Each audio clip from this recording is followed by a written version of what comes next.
ونحن أيها الإخوة والأخوات بحمد ربنا سبحانه وتعالى قد قضينا صلاة المغرب وبقينا ننتظر صلاة العشاء، وفي هذا من الفضائل ما الله به عليم. يقول عبد الله ابن عمرو رضي الله عنهما: صلينا مع رسول الله صلى الله عليه وسلم المغرب فرجع من رجع وعقب من عقب، يعني رجع إلى بيته من رجع وبقي من بقي في المسجد. فجاءنا النبي صلى الله عليه وسلم مسرعا قد حفزه النفس من شدة السرعة، فقال: ما أجلسكم؟ فقالوا: جلسنا ننتظر الصلاة. فقال صلى الله عليه وسلم: أبشروا، هذا ربكم قد فتح بابا من أبواب السماء يباهي بكم الملائكة، يقول: انظروا إلى عباد هؤلاء قد قضوا فريضة وهم ينتظرون أخرى.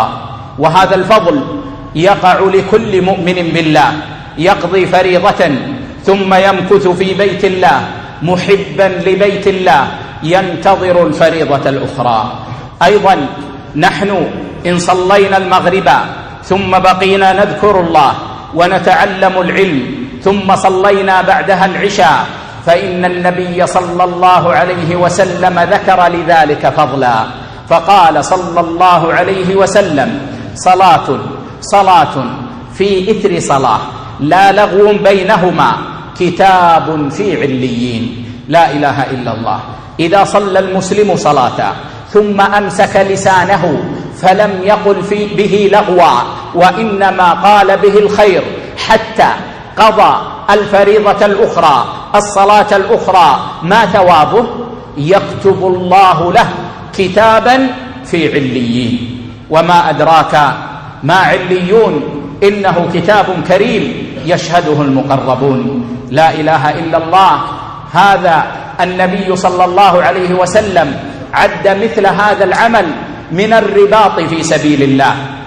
يقول النبي صلى الله عليه وسلم لأصحابه يوما: ألا أدلكم على ما يمحو الله به الخطايا ويرفع به الدرجات؟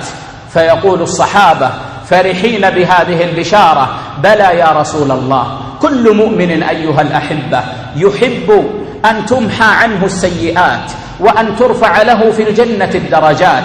فقال النبي صلى الله عليه وسلم: إسباغ الوضوء على المكاره وكثرة الخطى إلى المساجد وانتظار الصلاة بعد الصلاة، فذلكم الرباط فذلكم الرباط فذلكم الرباط. أرأيتم أيها الأحبة ما الأجور التي نرجوها من مثل هذا المجلس من رب كريم سبحانه وتعالى؟ والله أيها الإخوة إن هذه الأجور ليست كل الأجور، وإنما هي بعض الأجور. فنسأل الله ربنا أن يعيننا على الاحتساب بالسعي إلى مثل هذه المجالس، وعلى أن يكتب لنا هذه الأجور وأضعافها أضعافا مضاعفة. Kemudian beliau hafizahullah ta'ala mengatakan, kita, wahai saudaraku semua, segala puji bagi Allah subhanahu wa ta'ala, kita telah melaksanakan salat maghrib dan kita menunggu datangnya salat isya. Tentu ini merupakan keutamaan yang sangat besar.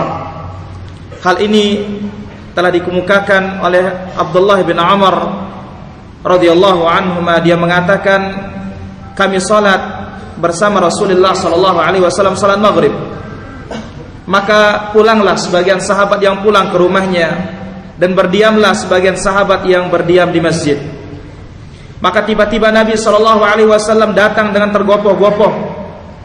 Napas beliau keluar masuk dengan keras, terengah-engah karena kecepatan beliau datang. Lalu beliau bertanya, apa yang menjadikan kalian berdiam di dalam masjid? Para sahabat mengatakan, tidak ada yang menjadikan kami duduk di dalam masjid ya Rasulullah sallallahu alaihi wasallam, melainkan kami hanya menunggu salat berikutnya. Maka Rasulullah SAW mengatakan, berita gembira bagi kalian semua. Allah Subhanahu wa Ta'ala, Rabb kalian telah membukakan pintu langit dan membanggakan kalian di hadapan para malaikatnya, yaitu Allah Subhanahu wa Ta'ala menyebutkan, inilah hamba-hambaku yang telah menunaikan ibadah wajib dan dia menunggu salat berikutnya. Ikhwan fiddin rahimani wa rahimakumullah, diam di dalam masjid kemudian menanti salat berikutnya. Maka di sini para sahabat Rasulullah sallallahu alaihi wasallam setelah melaksanakan salat maghrib, mereka menunggu sampai datangnya waktu Isya. Tentu kita di sini setelah kita salat maghrib, kita mendengarkan ilmu, mempelajari ilmu, kemudian kita akan salat Isya. Sungguh telah datang dari Nabi sallallahu alaihi wasallam menjelaskan keutamaan yang lain lagi, yaitu Nabi sallallahu alaihi wasallam katakan, salatun fi ithri salat. Salat kemudian salat berikutnya diiringi oleh salat berikutnya, di tengah-tengahnya tidak ada perbuatan sia-sia, maka Allah Subhanahu wa Ta'ala catat kita di illiyin. Maka apabila seorang muslim salat kemudian menahan lidahnya dari hal yang sia-sia, maka Nabi sallallahu alaihi wasallam memberitakan Allah Subhanahu wa Ta'ala mencatatnya di illiyin, di surga. Tahukah kita apa itu surga? Itu illiyin, itu tempat yang tinggi. Di sana terdapat malaikat-malaikat yang mulia yang berada di sana. Kemudian juga dalam sabda yang lain Rasulullah sallallahu alaihi wasallam menjelaskan, setelah datangnya salat kemudian kita menanti salat berikutnya, maka ini termasuk bentuk dari berjaga-jaga, ribat, seperti orang yang berjuang menjaga perbatasan antara negeri Islam dengan negeri kafir. Hal ini telah disebutkan dalam hadis Nabi sallallahu alaihi wasallam. Pada suatu hari Nabi sallallahu alaihi wasallam bersabda, "Maukah aku tunjuki kalian amalan-amalan yang menghapus dosa dan mengangkat derajat kalian di surga?" Tentu para sahabat Nabi sallallahu alaihi wasallam sangat ingin. Maka para sahabat mengatakan, "Bala ya Rasulullah, mau ya Rasulullah." Maka Nabi sallallahu alaihi wasallam bersabda, menyempurnakan anggota wudu ketika saat susah seperti dingin dan semisalnya, kemudian memperbanyak langkah ke masjid, kemudian menanti salat setelah melakukan salat yang lainnya. Itulah dia bentuk dari berjaga-jaga di perbatasan antara negeri muslim dengan negeri kafir. Ikhwan fiddin rahimani wa rahimakumullah, itulah dia ganjaran yang sangat besar dari Allah Subhanahu wa Ta'ala yang kita harapkan. Sungguh itulah bukan bagian dari bukan seluruh dari ganjaran Allah Subhanahu wa Ta'ala, tetapi dia adalah sebagian dari ganjaran Allah Subhanahu wa Ta'ala. Maka kita berharap dan meminta kepada Allah Subhanahu wa Ta'ala, Allah memberikan ganjaran terhadap apa yang kita perbuat, dan Allah Subhanahu wa Ta'ala melipat gandakannya dan mencatatnya bagi kita semua. Ayyuhal ikhwatu wal akhawat, inna rabbana subhanahu wa ta'ala hakimun alim, lahul hikmatul balighah wan ni'matus sabighah, sya'a فخلق أبانا آدم عليه السلام من تراب، وخلق أمنا حواء من ضلعه، ثم أمر الملائكة أن يسجدوا لأبينا آدم عليه السلام تكريما له بأمر الله سبحانه وتعالى، فسجدوا إلا إبليس، إلا الشيطان، وهو مخلوق من نار مع الملائكة وليس منهم. فلما أمر الله الملائكة كان مأمورا بأمر الله عز وجل، لكنه أبى واستكبر ولم يكن من الساجدين. فلما سأله الله عز وجل عن ذلك قال متكبرا إن خلقته أعظم من خلقة آدم عليه السلام، فلما قضى الله عليه بالطرد والإبعاد ماذا فعل؟ قال أنظرني إلى يوم يبعثون، أخرني إلى يوم القيامة ليستعتب من ذنبه؟ لا، قال إنك من المنظرين، قال إنك من المؤخرين.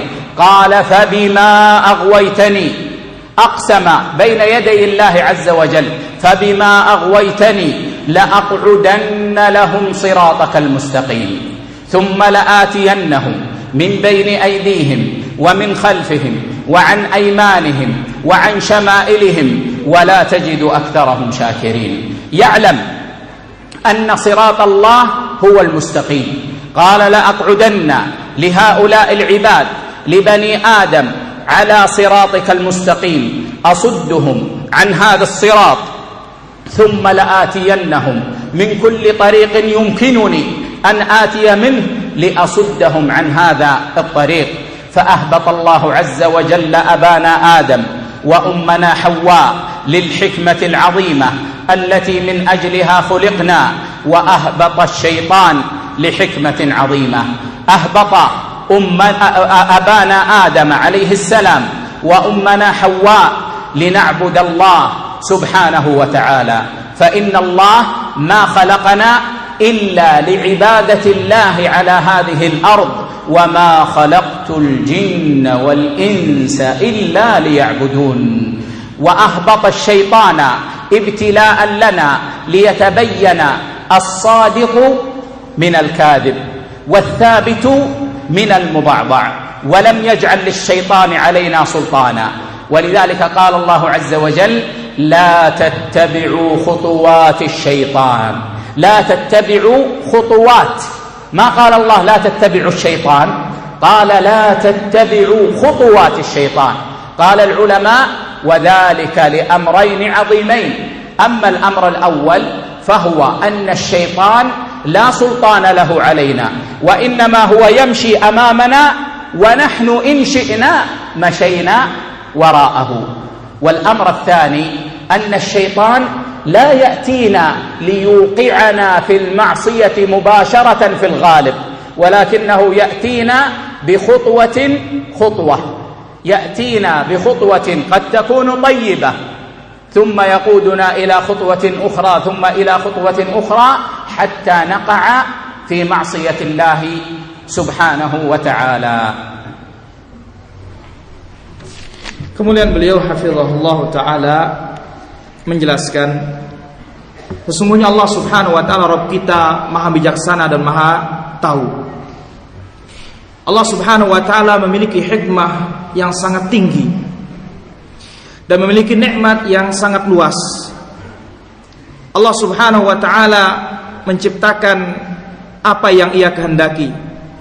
Allah subhanahu wa ta'ala menciptakan moyang kita Adam dari tanah dan menciptakan Hawa dari tulang rusuknya. Kemudian Allah subhanahu wa ta'ala perintahkan malaikat untuk bersujud sebagai bentuk pemuliaan dan penghormatan bagi Adam. Maka bersujudlah malaikat kecuali iblis dan syaitan yang diciptakan oleh Allah subhanahu wa ta'ala dari api.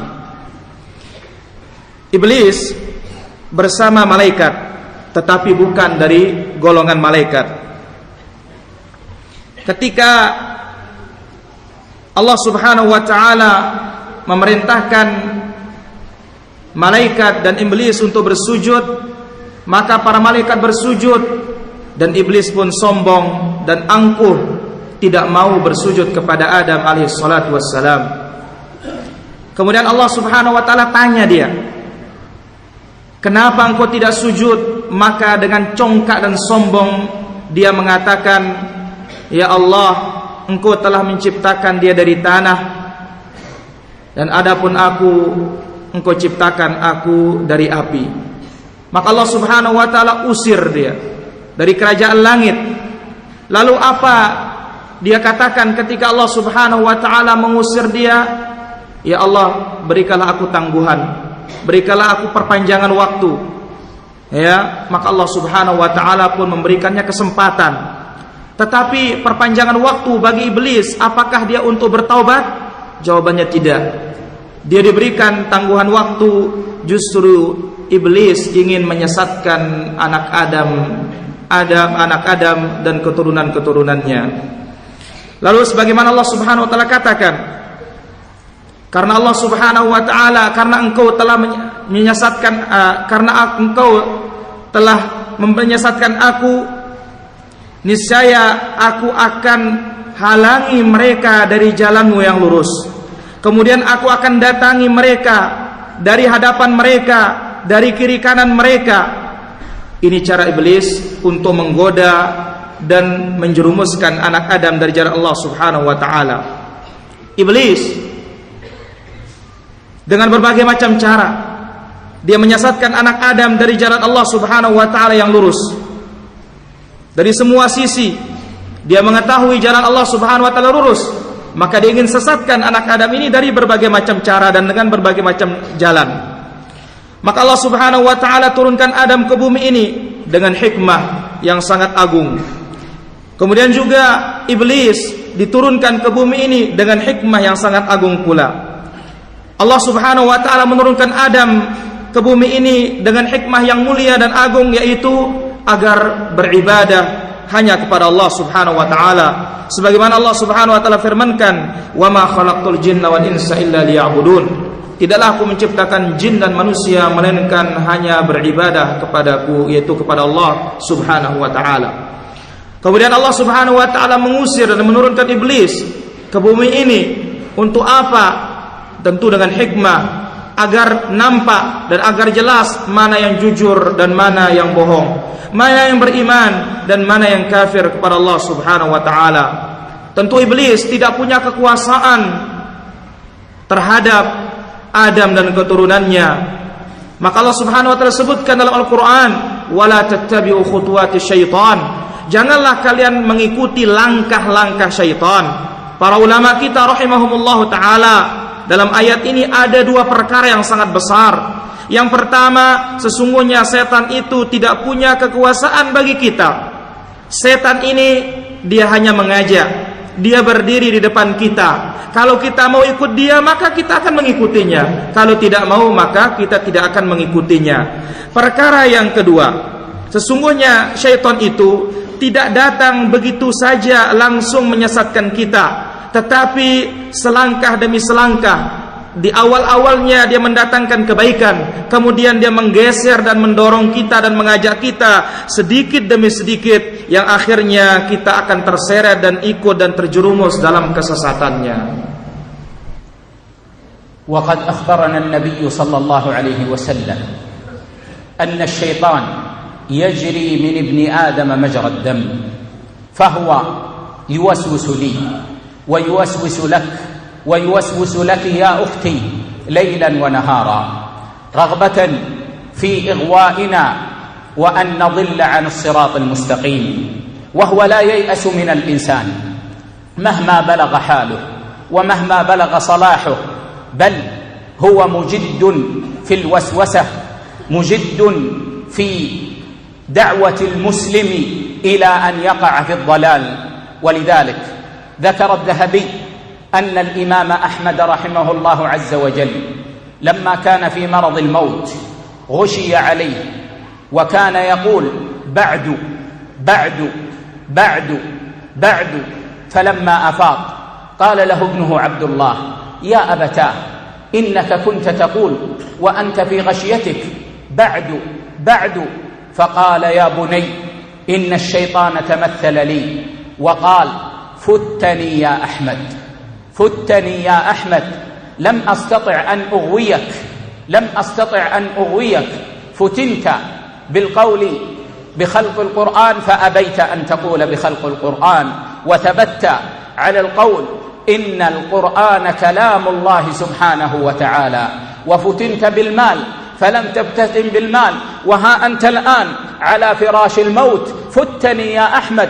فكان الإمام أحمد يقول له: بعد بعد، لا زالت روحي في جسدي، فأنا لا آمن منك أن تضلني أو توسوس لي حتى تخرج الروح من الجسد.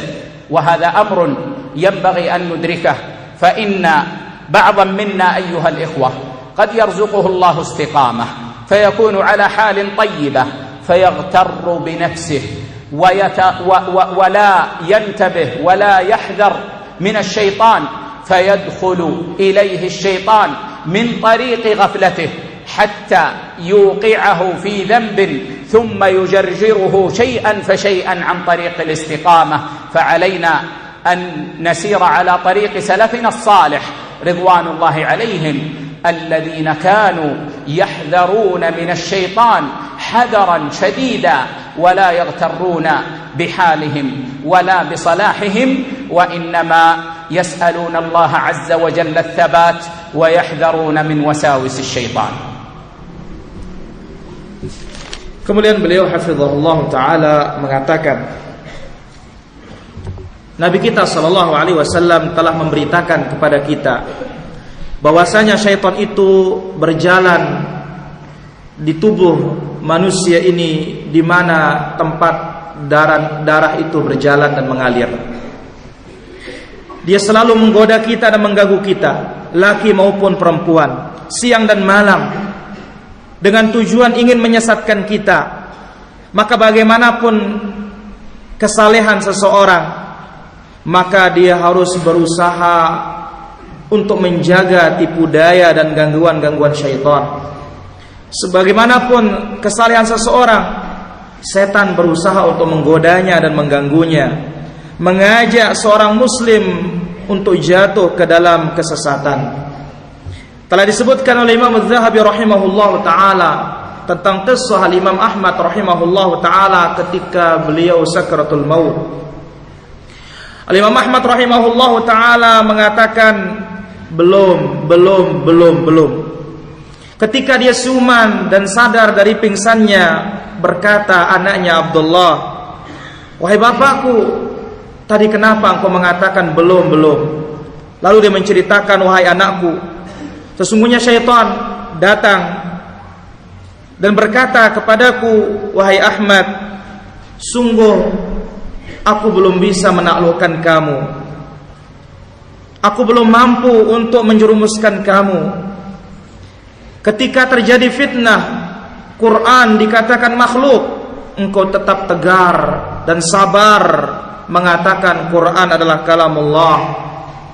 Ketika engkau diuji dengan harta, engkau tetap sabar dan tegar tidak mau menerimanya."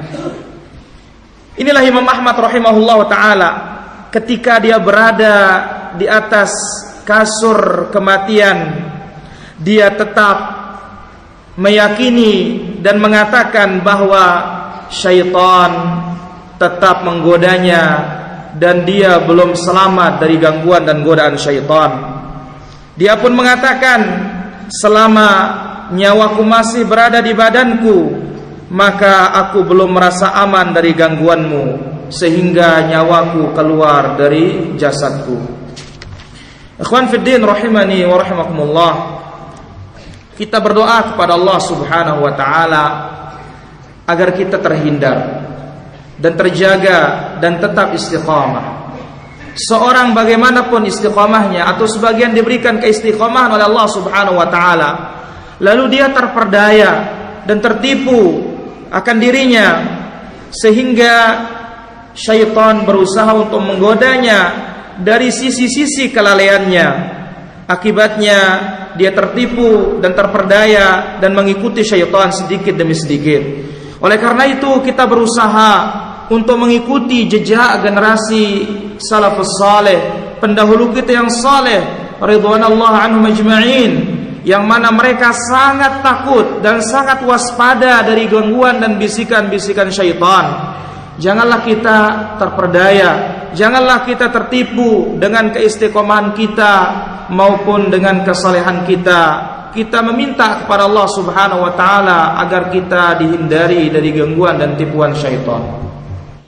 أيها الإخوة والأخوات، إن السلامة من مكايد الشيطان إنما تكون بعد فضل الله عز وجل بلزوم قراءة القرآن وتدبر معانيه والعمل بما فيه ولزوم معرفة سنة النبي صلى الله عليه وسلم وبالعمل بما فيها. ففي هذا عصمة من مكايد الشيطان ونجاة منها. ومن ذلك أن نقف مع وصايا النبي صلى الله عليه وسلم نتدبرها ونعرف معانيها ونعمل بمضامينها، فإن الإنسان يعلم أن الوصية إذا صدرت من حكيم ففيها خير كثير، لأنها تجمع جوامع الخير. فكيف إذا كانت الوصية من محمد بن عبد الله من رسول الله صلى الله عليه وسلم؟ لا شك أنها ستكون جامعة لخير كثير عظيم.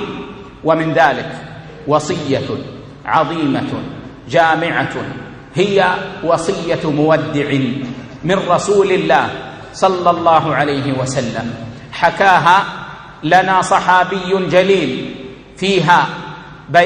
فيها كثير من العبر. فقد جاء عن العرباض بن سارية رضي الله عنه أنه قال: صلى بنا رسول الله صلى الله عليه وسلم ذات يوم، ثم أقبل علينا بوجهه فوعظنا موعظة بليغة وجلت منها القلوب وذرفت منها العيون، فقلنا: يا رسول الله، كأنها موعظة مودع فأوصنا.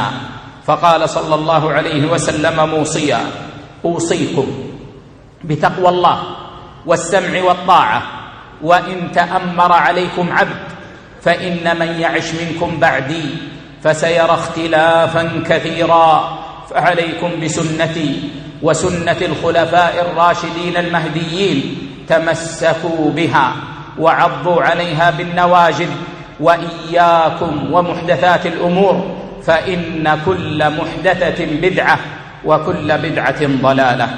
هذا الحديث سنقف معه وقفات، وإنما أردت أن تسمعوه قبل أن أقف للترجمة، ثم سأقوم إن شاء الله عز وجل ببيان بعض العبر من هذا الحديث الشريف الذي تضمن هذه الوصية العظيمة. Kemudian beliau hafizahullah ta'ala mengatakan, sesungguhnya selamat dari tipu daya syaitan setelah karunia Allah subhanahu wa ta'ala yang menyelamatkan kita adalah dengan membaca Al-Quran, merenungkan maknanya dan mengamalkan kandungannya dan isinya, kemudian terus mempelajari sunnah Nabi SAW serta mengamalkannya. Inilah dia keselamatan dari tipu daya syaitan. Kemudian di antara cara untuk selamat dari tipu daya syaitan yaitu kita merenungkan dan berusaha memahami wasiat Rasulullah sallallahu alaihi wasallam serta mengamalkan kandungannya. Tentu satu wasiat apabila keluar dari orang yang bijak, maka tentu di dalamnya terkumpul segala kebaikan. Apalagi wasiat itu muncul dari Rasul yang mulia, Nabi kita sallallahu alaihi wasallam, tentu akan menjadi lengkap dan padat, di dalamnya penuh dengan kebaikan yang sangat banyak. Di antara wasiat Nabi sallallahu alaihi wasallam adalah wasiat perpisahan dari Nabi sallallahu alaihi wasallam, Rasul yang mulia yang dibawakan dan diceritakan oleh sahabat yang mulia, yaitu dari Al-Irbad ibn Sariyah radhiyallahu anhu arda. Beliau mengatakan, Nabi sallallahu alaihi wasallam memimpin kami salat pada suatu hari, lalu menghadap ke kami dan memberikan wasiat dan peringatan yang sungguh hebat, yang menjadikan hati takut, menjadikan mata mencucurkan airnya. Lalu dikatakan, sepertinya ya Rasulullah, ini adalah wasiat perpisahan, maka wasiatilah kami. Maka Nabi alaihi salatu wassalam mengatakan, aku wasiatkan kalian untuk bertakwa kepada Allah Subhanahu wa taala. Mendengar serta mentaati pemimpin-pemimpin kalian meskipun dia dari budak Ethiopia. Karena sungguhnya orang-orang yang hidup setelahku akan melihat banyak perselisihan. Maka di saat itu pegang teguhlah sunnahku dan sunnah para khulafa ar-rasyidin yang lurus dan terpimpin. Gigitlah dia dengan gigi geraham kalian. Dan waspadalah dan hindarilah segala perkara-perkara yang baru dalam agama. Sesungguhnya segala perkara-perkara yang baru dalam agama adalah bid'ah. Dan sesungguhnya setiap bid'ah itu sesat, dan setiap kesesatan itu di neraka. Ikhwan fiddin rahimani wa rahimakumullah. Hadis yang mulia ini tentu kita akan merenungkan sejenak, sedikit demi sedikit.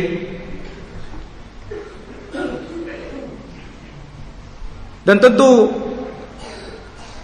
sebelum itu saya akan ambil sedikit demi sedikit ibrah atau pelajaran-pelajaran yang ada di dalam hadis Rasulullah sallallahu alaihi wasallam ini.